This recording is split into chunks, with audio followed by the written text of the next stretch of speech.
Yo,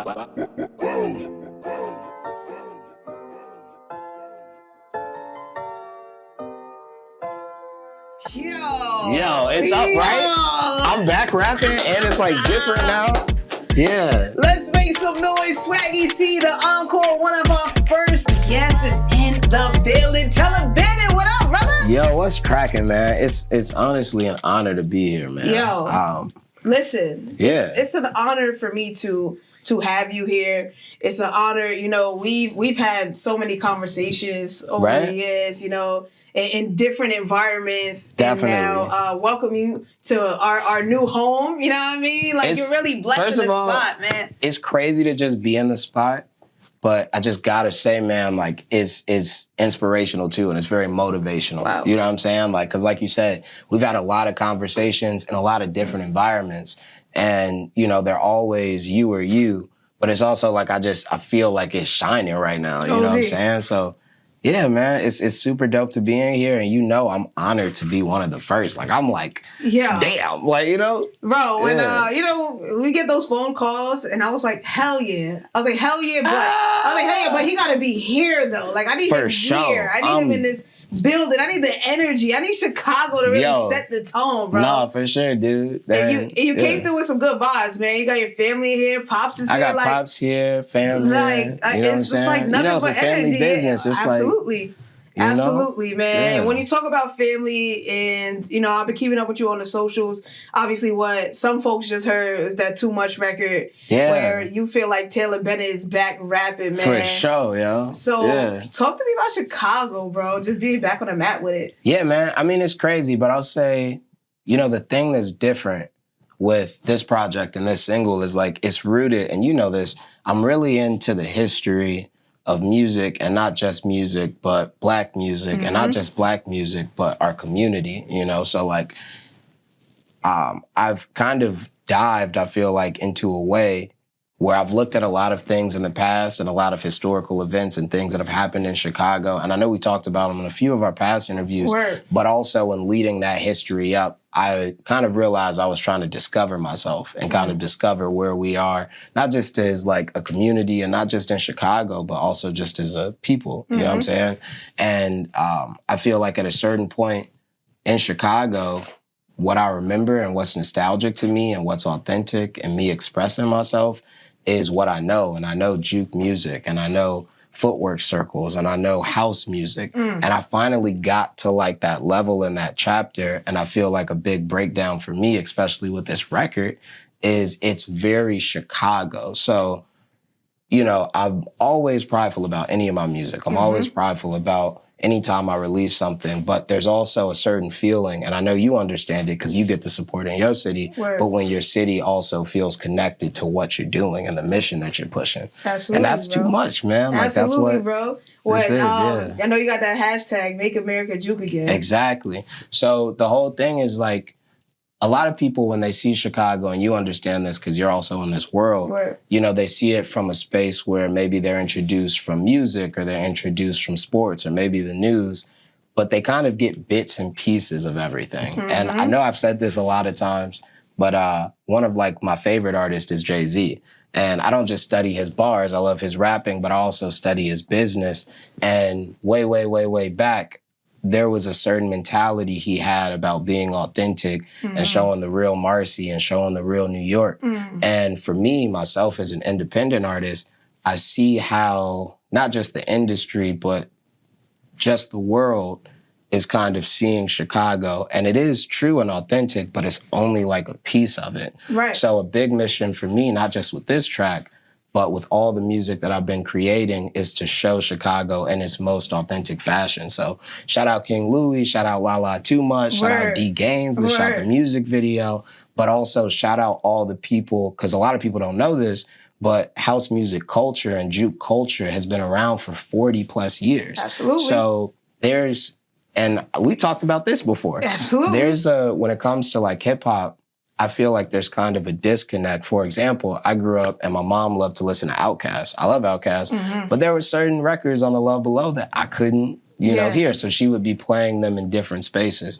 I love Lil Wayne growing up. I couldn't play that in my dad's car, you know? Really? So, no, seriously, just based off of sometimes how explicit some of the music was. So saying that to say, not just within hip hop, but also with other genres, there's kind of a disconnect when it comes to the entertainment that we feed ourselves, right? Mm-hmm. So juke music, again, is something I knew nostalgically as a cool house party theme. Footworking is something me and my friends used to do when we were younger. But then I also started to understand that house music, ghetto house music, and learn that these things have been around for, again, generations. Mm-hmm. So there are people that might hear Too Much or other ghetto house music records or house records that are in a whole different gap as a grandma, but they're like, this reminds me of, like I said, the Billiken Parade, which is a parade that's had on the south side of Chicago every summer. And there's tumblers, footworkers, dancers, huge floats that come through. But it's like a celebration of the south side. And there's the bands that kind of make these drums. Similar if you've been to any like HBCU. Type, exactly. And it's like all led off of that. So again, there's like a lot of history behind the record, but it feels really good to be standing on something that I also feel emotionally and really connected to nostalgically. Nostalgically, how early do you remember, juking or what? Like bro, how early do you so memory? So the whole thing about juke parties in Chicago is like, I feel like when I was younger, every party was a juke party. Because all you need just to kind of like paint the picture of a juke party is a basement. Usually it's held in the basement. Okay. Usually the lights are off and you just need a speaker and back then either a DJ or a playlist. That sounds like a bashment for us here in New York. What's that? Tell me, what's that? A bashment. It's like a Caribbean party in a basement. In the basement. I'm new to this. It's like reggae and sometimes you have soca, dance hall. I feel like I might have seen like something like that, but I've of course never been. This would be like a bashment. You gotta take me because I feel like they don't exist as much as they used to. And I think maybe that's somewhere where we could connect. Similar, no, that is somewhere that we could definitely connect because I know how you're plugged in and you know how I'm in the city, but in the same fashion. As I got older, and it makes sense, we stopped doing those kind of house parties. And even when we did house parties, the environment changed. It's like no more in the basement, lights on.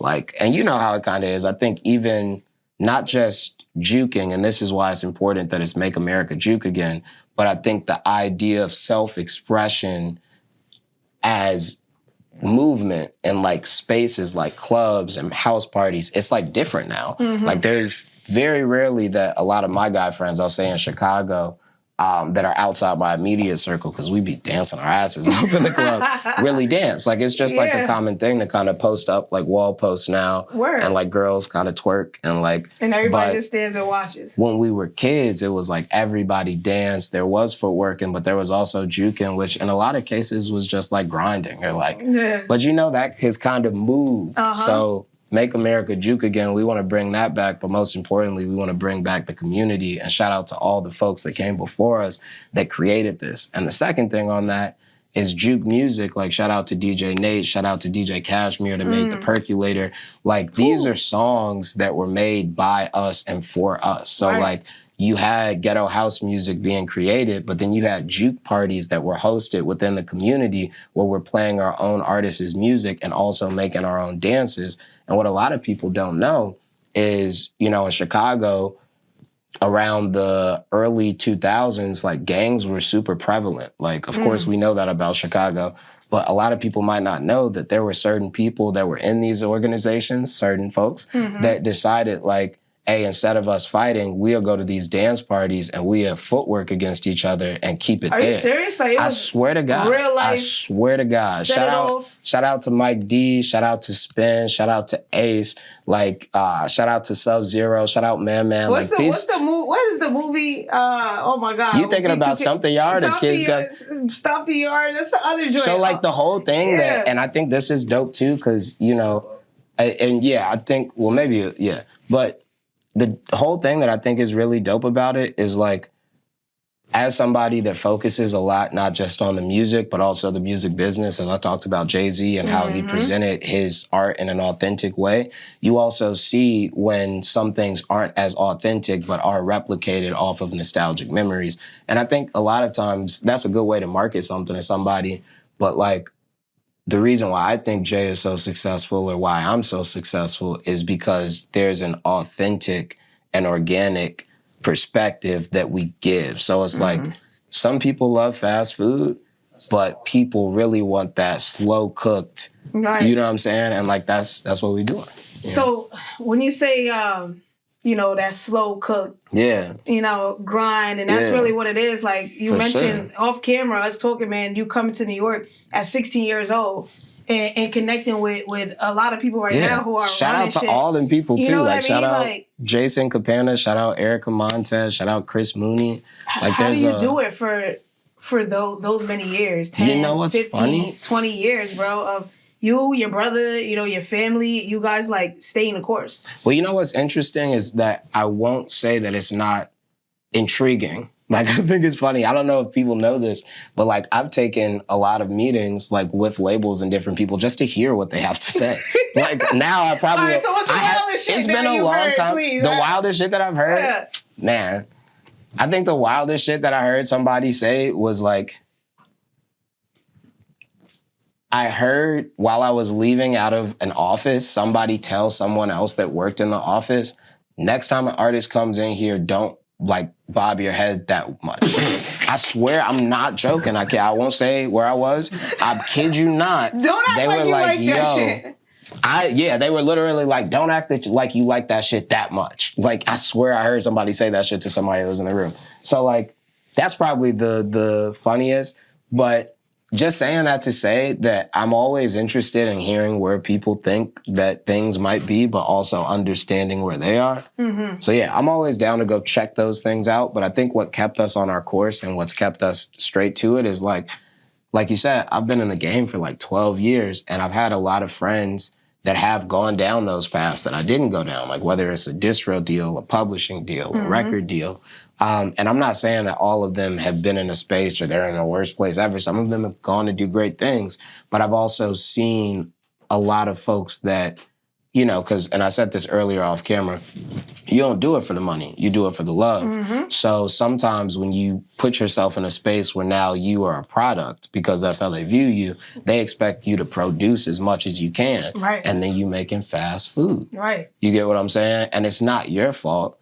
But there's something that's outside of what you got into this for that's pushing you to continue to produce at this high rate. You know what I'm saying? You know what's interesting is what you saying that, and not even just producing at a high rate, but you producing also what you want. Because sometimes folks don't realize when you sign with these labels and shit. I don't even say what you want because that shit was out the door. Yo, because you know what I mean?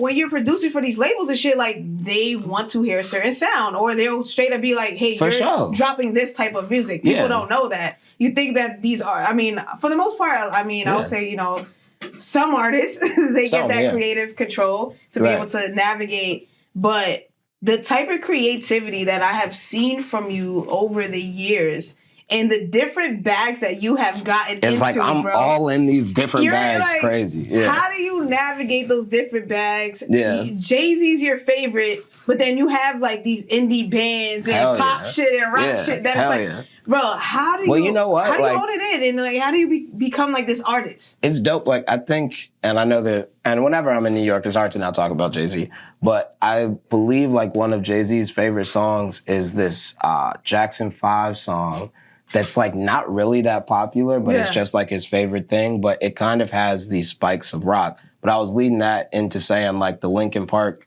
and the Coldplay collabs that he's done. Like, for me, like, I love music, you know, and like, I'm not somebody that feels like one genre belongs in one space.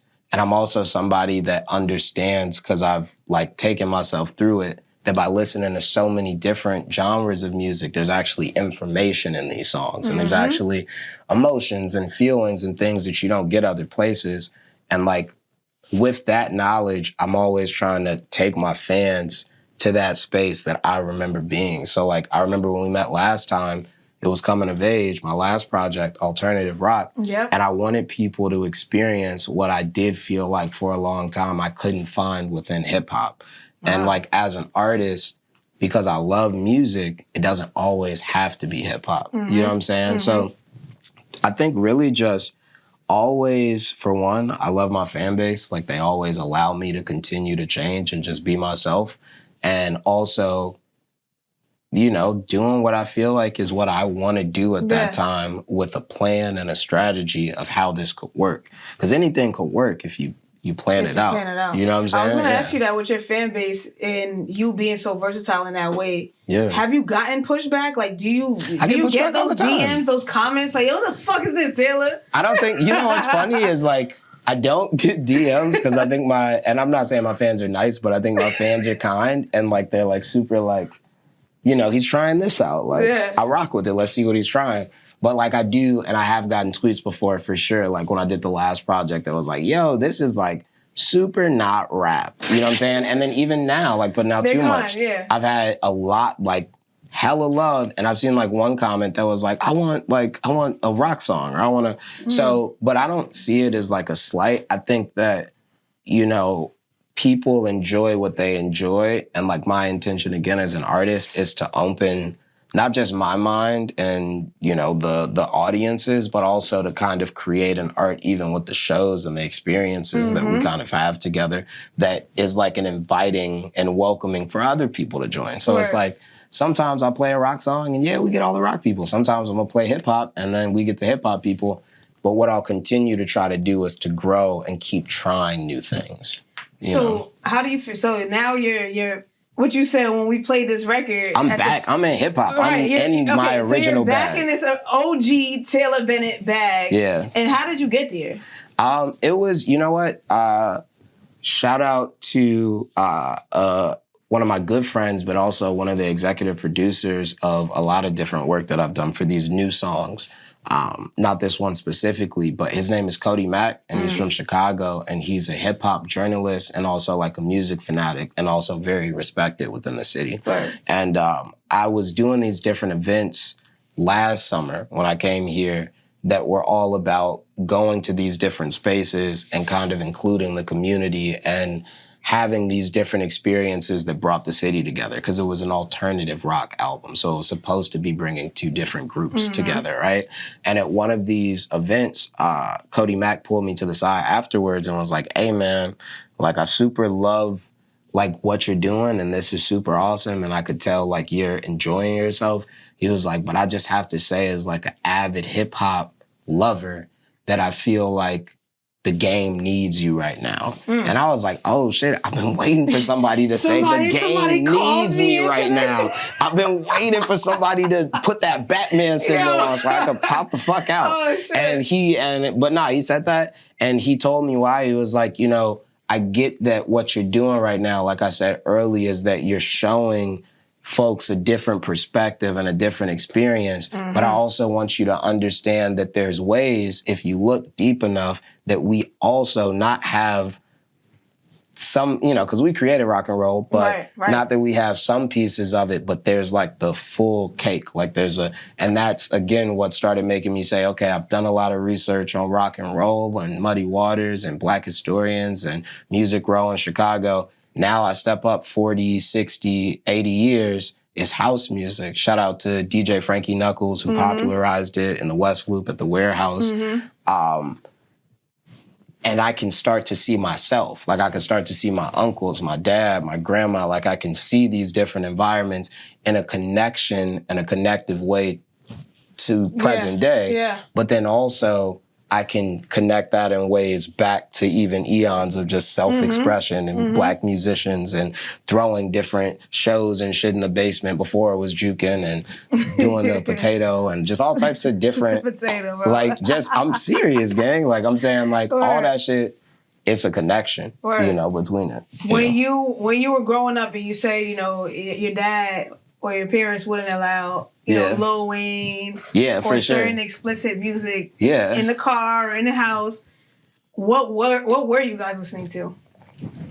I think my parents put us on to like some of the best music. So like my dad's favorite song is Dance With My Father by Luther Vandross. Okay. And like my mom was like a huge fan of Lenny Kravitz and Billie Holiday. Yeah. Like we had a Billie Holiday poster inside. She loved John Legend.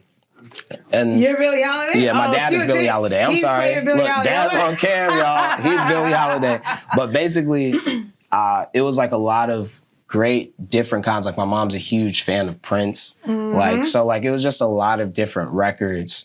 As well as, of course, like, you know, like we couldn't listen to explicit stuff, but like my brother Chance's first album that he ever bought was College Dropout. And I think it was explicit because like somebody at school, some girl had gave it to him as a gift because she knew he loved Kanye West. And then my mom bought the clean version. So like, it's not like we could never listen to music. It was just like it had to be clean. Okay. And then it was funny when we started making music and they were like, "Nah, I know y'all been listening to clean records. What is this?" Okay, when you guys dropped this first individual records, or I don't know if it was together, musically, what did you guys do first? You and your brother. You're saying like before we like dropped the record together? Yeah, like you're in the house. You got, I don't know, your cell phone pulled out. Like what did you guys do? You're saying like before we dropped our own records, how were we recording anything? And then what did your parents? How did they hear it? Oh no, that's hilarious. So first of all, I'm pretty sure that my brother got in trouble when he was younger for writing in one of his like composition books that was for school a bunch of raps. And then I think one of the teachers like found them and then like showed it to my parents and it just had all kinds of profanity in it. I know that's how he got caught. I feel like for me, it might have just been a record. Like sometimes, you know, you get in your bag, your creative bag. Right. My dad has always been like my best friend. So like, even though there's like a lot of things I might not tell him, like, or when I was a child, I might not have told him. Right. I would always find myself slipping into comfortability and showing him something. And I think one time we were like in a car and I was playing him all this new music and he was like, "Man, this is some good shit." Or this, he didn't say shit. He was like, "This is some good stuff." And I was like, "Oh yeah, check this one out." And I played it and he was like, "What the fuck is this?" And he like went off on me. But so like, I feel like that's how I got caught, is I kind of just slipped as we were playing music together. And he was like, "Now, why would you make a song like this?" I don't know.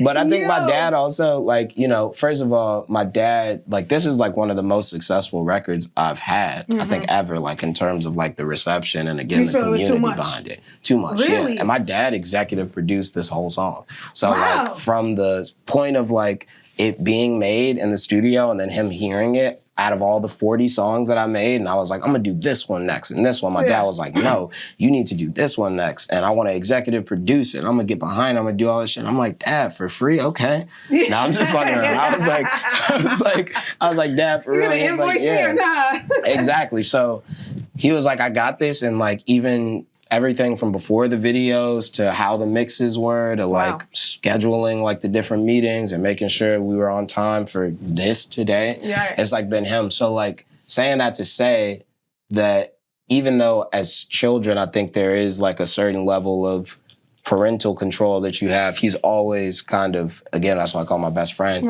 been able to differentiate between like what's acceptable as a parent and like what's super hot. Like, you know, I think also, if I'm not mistaken, one of the first videos that blew my brother up that my dad paid for the music video, they shot it in a basement, was Fuck You Talking About. And that was like Chance's like first big, like I'm on the map. And it was like, you know, it was one of those, but my dad, even at that time, was able to be like, "Yo, I go to his shows, I see how people move to certain shit. Yeah. This is the one." Did you want to pay for it? And it changed everything. Oh yeah, he was down to pay for it. Yeah. My dad paid for everything. My dad paid for posters, paid for merch, paid for everything, the venues, like my dad paid for all that shit. So and it wasn't easy. Like I know I'm saying it like it was super easy. But not only was he paying for it, but he was also, you know, like me and my brother and my dad went out when Chance dropped 10 Day and put up all the posters around Chicago. Yeah, and like on bus stops all night, like me and my dad driving around and Chance in a car running up and putting posters up for 10 Day and like the shows that were going on. And kids were taking them off. and taking them home and like signing them. I should have had one of those shits in Chicago. I just need to be outside around. You know what I'm saying? I done took one of those, man. Hey, we'll do it with you too, gang. Let's go. Oh no, that is so. I'll send you one. I would love that. I love that. We still spicing shit up in here. You know what I mean? But I feel like that's so crazy because sometimes when I speak to whether it's artists or just any type of creatives, right? Yeah. Like sometimes parents don't see the vision, and there's a lot of pushback there. Yeah. And, if you're not going to school, if you're not getting a degree, if you're not, fulfilling those kind of like more societal norms, right. It's kind of like a wait and see kind of thing. And then obviously, of course, once artists or whoever gets successful, then their parents are like, that's always, you know what? I'll say this is like, and that has a lot more to do with my dad just as a parent and my mom as a parent and like what kind of parents they are. Mm-hmm. But I always remember this vividly. I remember my dad being like, yeah, you could try this out.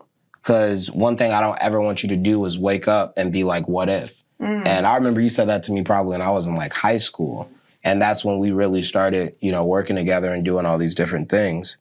So yeah, I would say a lot of that has to do with that. But then also, to your point, I got a lot of like friends that like, like their parents ain't even still at every show. Like, my dad comes to every show. He comes to New York. He's like, I set the meetings up, but I'm going to be there in person. Word. So it's like, I feel like we have like a different kind of relationship, and I can understand why there probably are a lot of parents that from the outside looking in are like, yo, this is such a very narrow path. And I think that's why it's hard, not just for a lot of artists, but a lot of people to follow their dreams. Yeah. Because in a large way, you do need to have some kind of,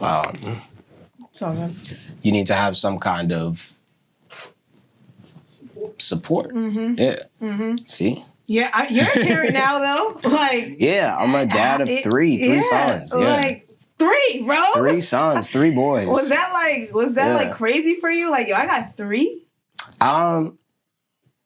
Like the first one was like. Yeah, I mean, I think like, it's weird, but like my dad grew up with like, I think 1 brother and 2 sisters. Okay. So like, even though I only grew up with Chans, I've always had, and even like my cousins, like they all grew up with like 2 sisters or 3 brothers and 1 girl, or like there's always been kind of like larger families. So even though I was only with my brother, I've always seen myself as an adult as having, my dad's gonna be like, what?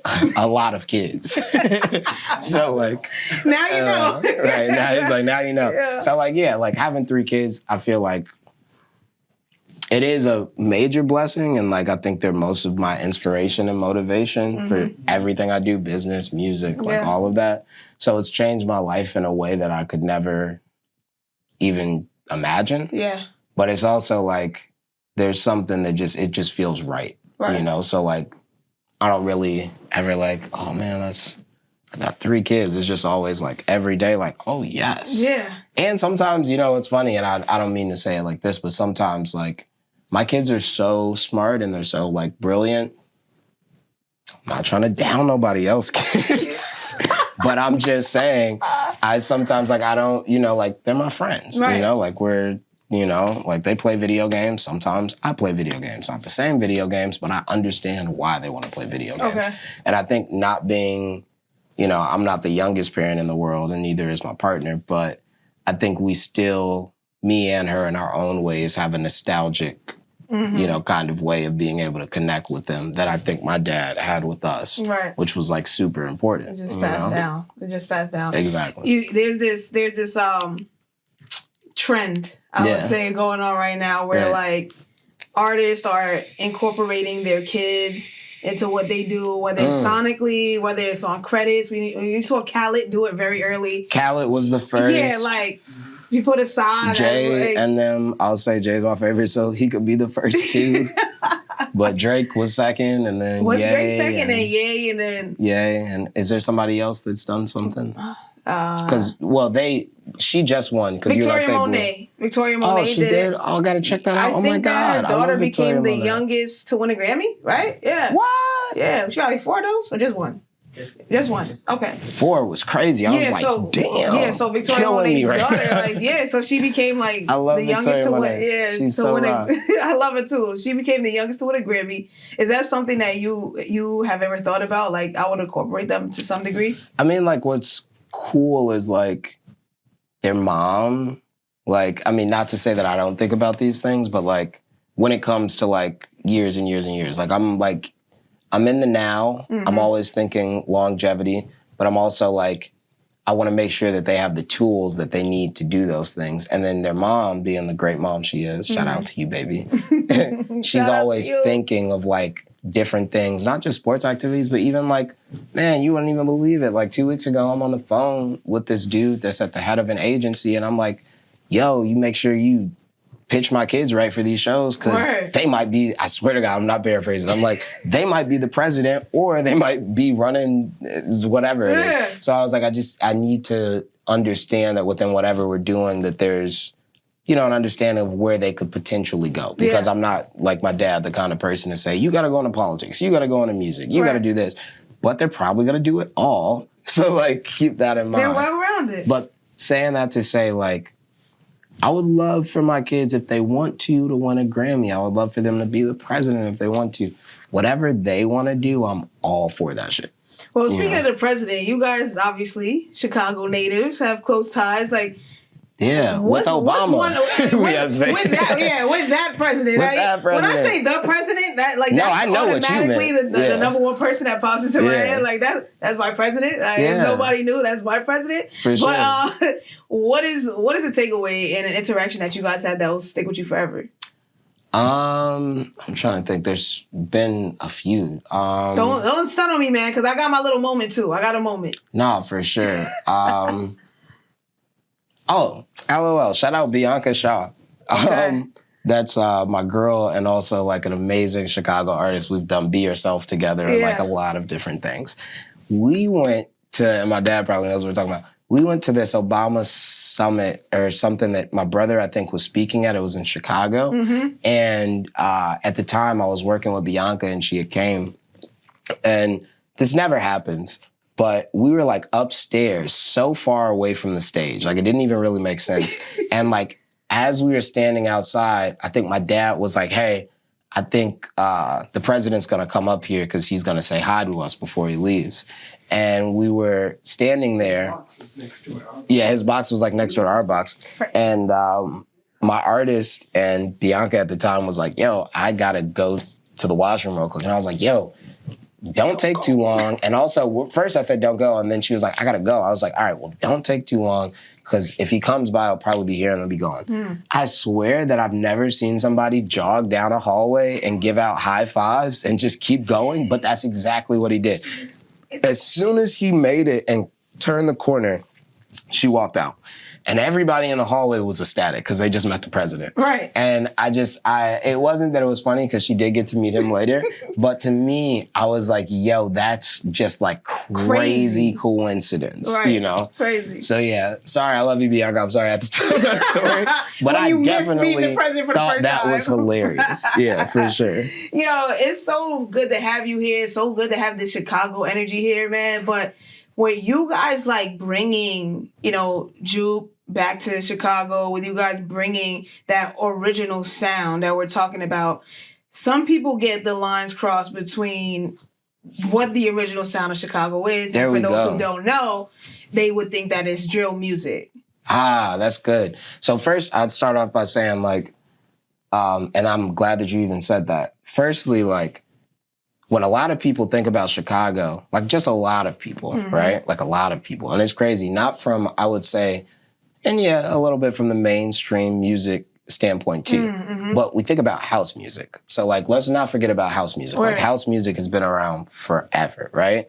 And after you had house music that was popularized by DJ Frankie Knuckles in the West Loop in the Warehouse in Chicago, shout out to him. Then you had ghetto house music that started to begin, and you had songs like The Percolator from DJ Cashmere, Time right? for The Percolator. So you get what I'm saying? Like, our reach is here. Like, people know about it, right? Yeah. And then from some of those, you know, extensions, you have the environment that was shaped, like we talked about, those juke parties, and you have that organic and authentic community gathering, right? And then from that, you have battles and dance self-expression that leads to footworking. And then you have the footwork community that comes from that, that's now worldwide. Like, everybody knows footworking.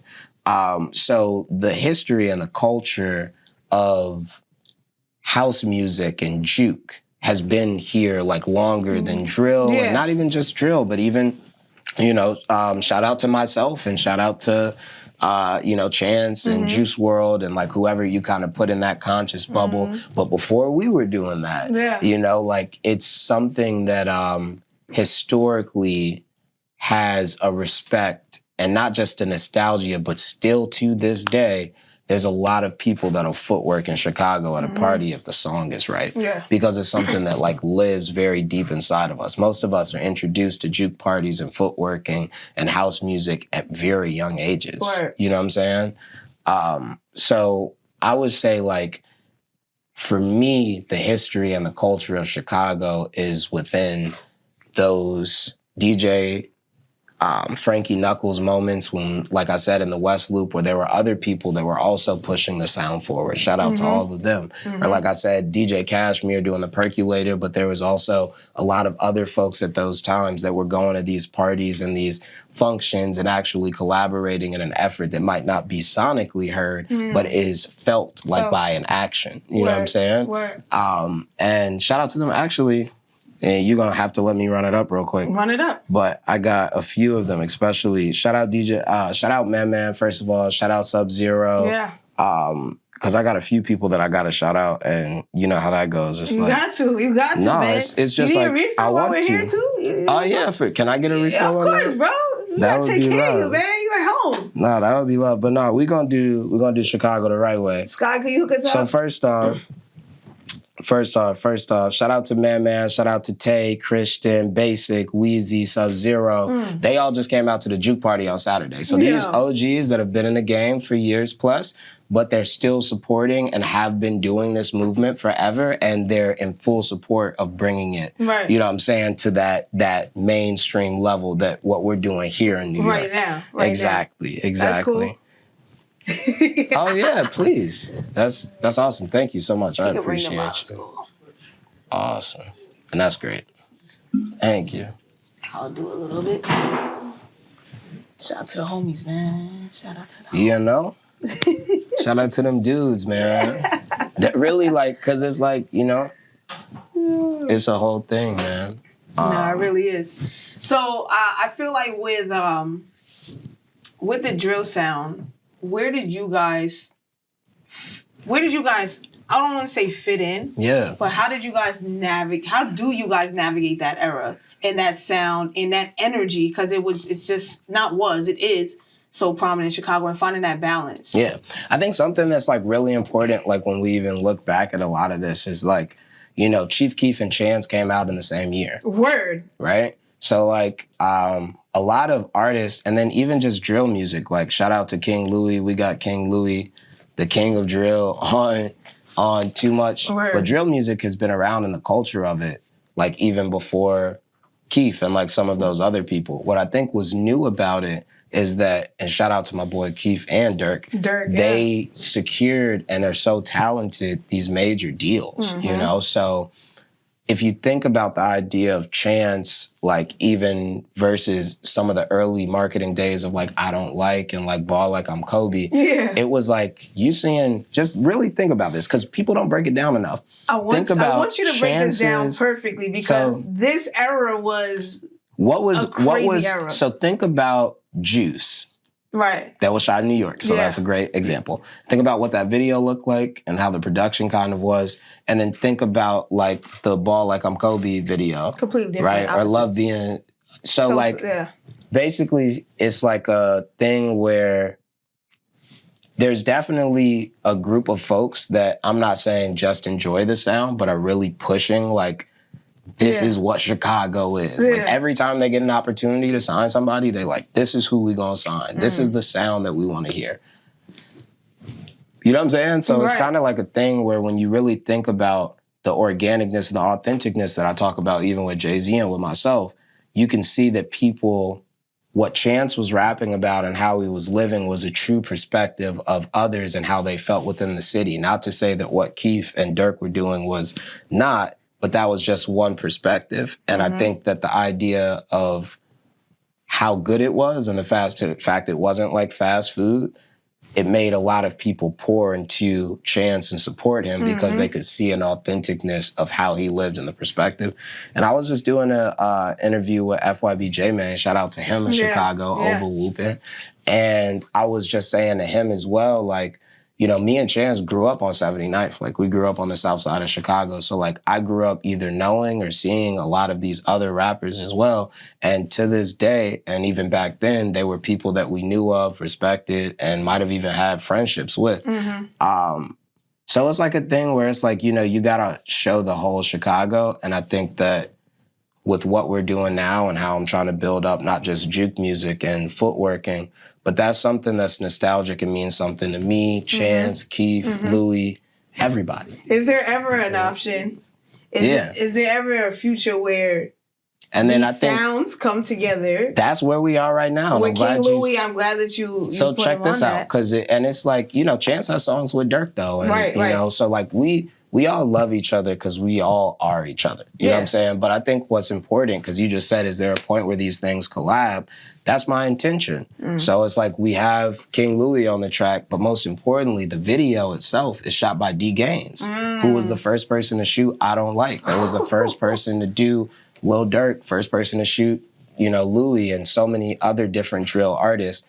But it's also something when we sent him the record that he said, I have a nostalgic understanding because I went to the Bud Billiken. Like, I was in these juke parties. I gotta do so this. That's the whole thing, too, again, is like, it's not like what we're saying isn't authentic. Because I always say this, too, about just Chief Keef specifically.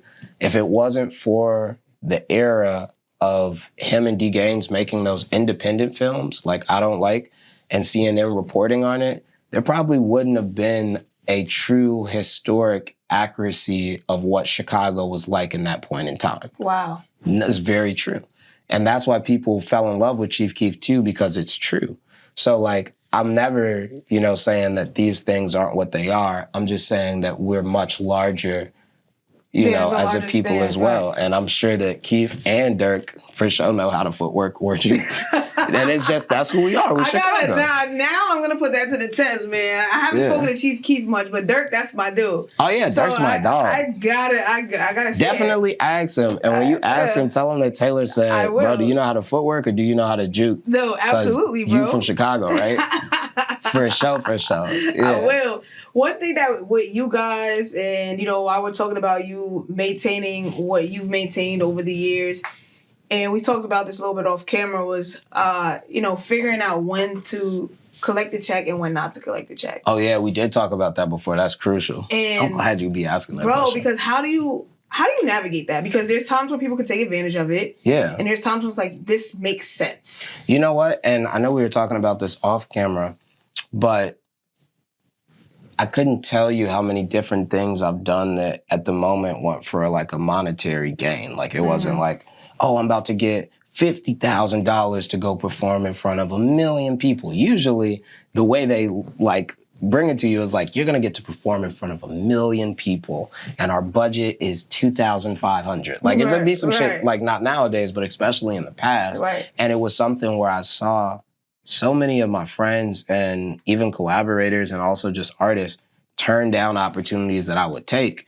And they would tell me about it. Like I have had people tell me like, yo, I don't know why you're doing this for free. Don't you know I turned that down because and I'm like, well, it's 1 million impressions on, you know, like, and I have this new record and like, if I time it right and I put it out here, then I think that it could touch. And then what if even 100,000 people go buy my single or follow me on Instagram? I'm up, you know? And I think that, so there's a certain way that you think about it, but that's also from an artist level too. Cause like I said, with you don't do it for the money. Right. So I'm sure there's a lot of times where you've done things that to other people might look like a setback, but really it's a step forward. Mm-hmm. You get what I'm saying? Mm-hmm. So that shit happens to me all the time. The most important thing that I do is I always ask people for advice.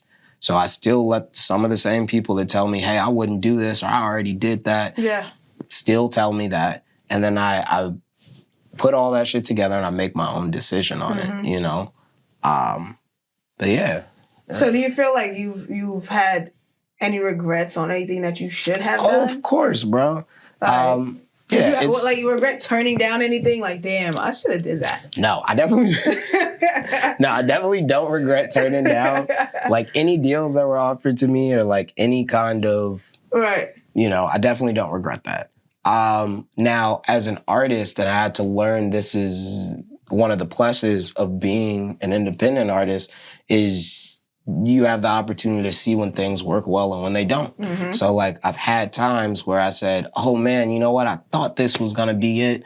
Thought it was going to go and it didn't go, but I still was able to go back to the drawing board. There's something that Will Smith says where he says you don't go to the set to build the biggest wall, but you set it brick by brick and you make sure that it's as perfect as it can be.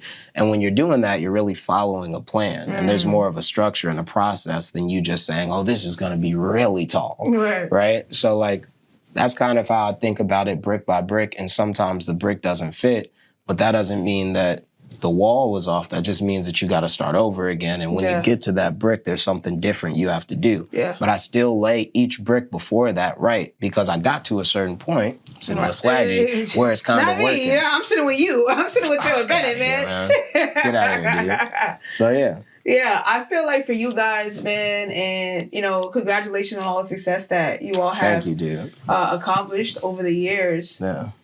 Where do you all feel like you all are able to monetize the most being independent?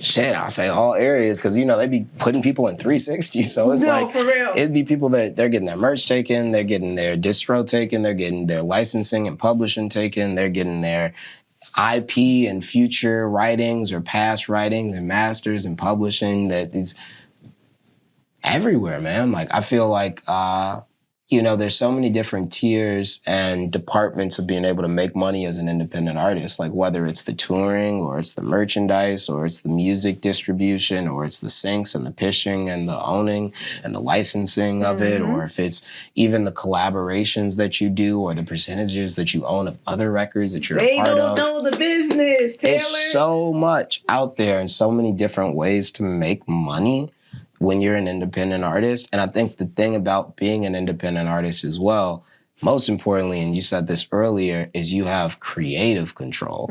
So sometimes it's not about how much money you instantly can have, but the authentic perception that you can paint of yourself is also worth, you know? And then at the end of the day, you might get old and be like, I don't think I would ever do something, but I do want to license my publishing for blah, blah, blah. Or I do want to sell these certain percentages of my masters.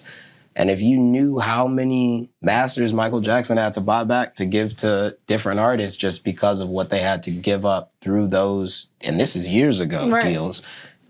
You know what I'm saying? It's so crazy, bro. It's really crazy. Like, sitting back and looking at what you guys have accomplished, do you feel like what's next? That's what I'll say. What is next for you guys to do? Because there's been so much, like, we didn't get to connect, but you guys went to Ghana and put on this festival. Crazy. Like, the Black Star Line. The Black Star Line. Shout out to Captain Chance the rapper. Yo. Yeah. Like, what was that like going to, you know, somewhere where we would consider home for many Black people. Yeah, and the place of return, like the Black Star, is where the whole festival was. Like, how was that for you guys? Because I was never able to speak to you since you all did that's that. Crazy, right? So how was that for you guys, and what did that represent? Just, you know, as the business, from the business standpoint, from being a Black man and being a musician. So, like, I feel like, you know, for myself, because, you know, I manage Chance, it's like, Chance has ideas and he has visions, and then it's like, okay, let's go, let's execute it. So when he said he wanted to do the festival in Ghana, I knew it was going to happen in Ghana. Mm-hmm. When he said, I want to have T-Pain and I want to have all these Dave Chappelle and all these people coming out, I knew that was what was going to happen because that's what he said was going to happen. Mm-hmm. And I think that from my experience, though, going there as a Black person in America, I've never been surrounded by so many Black people. This might sound crazy, but especially growing up in the South, like in Chicago on the South Side, it was like to be around so many Black people almost kind of threw me off because even on the South Side, there's levels to Black people. Like you walk into a convenience store, the person there isn't Black. You walk into a bank, the person there isn't Black. You walk into a, so like it was empowering and it was also almost like proof. 100%. You know what I'm saying? Like, so it was really dope for me and I loved the experience. What I think it kind of meant for, and I can't speak for Chance, but for what I got from it is that it was a free concert that was thrown and the purpose of it was to bring Black people back to Africa and to explore the Black diaspora and to make sure that all of us Black people understood that we're still one people and like we're everywhere. Mm-hmm. So like, we have 50,000 people that attended the festival. It was like more than Afrochella and like any other joint that was there, but it was free. And I think a lot of people kind of skip over that because but it was free. And that kind of speaks, I think, to Chance and to kind of how he views his music and the experience and what he wants to give to the world and who he wants to give it to. Mm-hmm. So it was amazing. It was life-changing for sure. Yeah, bro. Yeah. Before you head out, because I know it's getting late. Yeah. And, you mentioned that you manage your brother. Definitely. What are the challenges there? And, you guys, obviously you're brothers. You grew up together. Yeah. Do you bump heads at any time? Or is it like... It's funny, but I always think that I'm the little brother. Because if I was older than him, then maybe I would feel some way. But usually because he is still my older brother when I grew up, like my brother was like my second dad. Mm-hmm. So like a lot of times we would work on different things together and he would kind of give me ideas and then I would be like, maybe we should do it like this. And that's how a lot of this stuff goes is like, he has huge visions and what he wants to do. And I'm like, okay, this is what you want. Let me try to go out and make this happen. And I think what's amazing about Chance is that as an artist, he is like the I push it to the next level. Like whatever I'm doing is next level. He's always the first to do things, the first 3 Grammys, like the first to chart, the first to have a mixtape that was on the billboards. Like he is, he's a historic icon. So that always gives me the feel. I'm like, I don't care what you tell me. You tell me that, I'm gonna go do it. And then I'll use these things in the past to make it happen. So yeah, I mean, I wouldn't say there's so much of like challenges with it. I think it's a lot of understanding. And then I think what's very cool that you don't get that much again in the music industry is we're family, So at the end of the day, you know what I'm saying? Yeah. It's business. We're family. It's a family business. I love that. That's how it should be. I love that, bro. What do you feel like you have learned as an artist from Chance? Like, a lot, man. Chance was the first person to tell me not to sign a deal. Like, I've called Chance multiple times, too. Like I said, I meet up with people, and sometimes it's really interesting what they got to say. Yeah. And I remember calling my brother one time, and I was like, there's this distro.